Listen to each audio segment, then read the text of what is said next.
Aujourd'hui, dans cette nouvelle vidéo, on va parler de décollement au gel, c'est-à-dire quand vous avez le gel qui va se décoller de la plaque ongulaire de votre cliente. Donc c'est souvent difficile à enlever parce que si vous passez la ponceuse plusieurs fois dessus, le décollement risque de se prolonger et finalement vous allez enlever tout le gel. Donc si vous avez un ongle naturel, vous allez pouvoir remettre du gel par-dessus, mais si c'est un rallongement, vous allez enlever tout le rallongement. Donc je vais vous montrer comment enlever un décollement sans enlever tout le gel. La cliente dans cette vidéo a une base très rongée et fait partie du corps médical, donc elle a tendance à se laver beaucoup les mains, que ce soit avec de l'eau ou du gel hydroalcoolique, ce qui va provoquer un certain nombre de décollements, d'autant plus que la pose a facilement 4 à 5 semaines. Donc pour commencer, je vais enlever la couleur avec mon embout de ponceuse. Je me situe autour de 25 à 30 000 rotations par minute. Et vous voyez que le décollement n'est pas visible à l'œil nu avant d'enlever le vernis. C'est en enlevant le vernis que vous allez voir le décollement apparaître. On reconnaît le décollement parce que ça fait une tache blanchâtre, le gel devient blanc et vous pouvez passer quelque chose dessus, que ce soit un repousse cuticule ou quoi. Et c'est là où que vous voyez le décollement apparaître. Donc pour enlever le décollement, donc je vais venir prendre mon embout de ponceuse parallèle à l'ongle pour enlever le décollement. Donc en fait, vous allez devoir mettre votre embout de ponceuse à la source du décollement. Si vous mettez votre embout de ponceuse de la même façon que lorsque vous enlevez votre vernis ou votre gel pendant un remplissage, vous allez prolonger le décollement. C'est-à-dire que votre décollement, il va se situer normalement le plus souvent au bord des cuticules.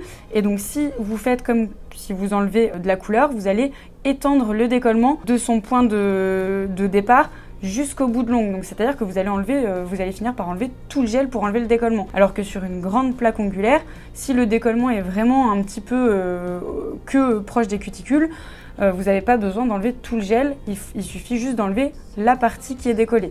C'est hyper important d'enlever le décollement parce que sinon, si vous laissez ce décollement-là et que vous remettez du gel par-dessus, ça va créer des infiltrations, les bactéries vont proliférer à l'intérieur du décollement et donc ça risque de causer des mycoses et toutes sortes de maladies. Donc là, vous allez pouvoir le revoir. Donc je vais raccourcir d'abord la longueur, je passe un petit coup sous mon ongle. Et vous voyez le décollement, c'est la petite tache blanchâtre que vous avez au bord des cuticules. Donc là, je place mon embout de ponceuse à la source de mon décollement, donc là où il n'y a plus de tache blanchâtre, et je viens faire le prolongement de droite à gauche jusqu'à la fin du décollement. Et vous faites ça à répétition jusqu'à ce que le décollement soit vraiment éradiqué, c'est-à-dire qu'il reste une fine pellicule que vous allez pouvoir retirer soit en le coupant, soit à la ponceuse. C'est important d'être à entre 25 et 30 000 rotations par minute parce que en dessous, vous allez devoir passer et repasser et ça va finir par chauffer la cliente. Donc si vous avez une vitesse adaptée et que vous tenez votre embout de ponceuse de manière adaptée sans appuyer trop sur la plaque ongulaire, ça ne chauffera pas les doigts de votre cliente.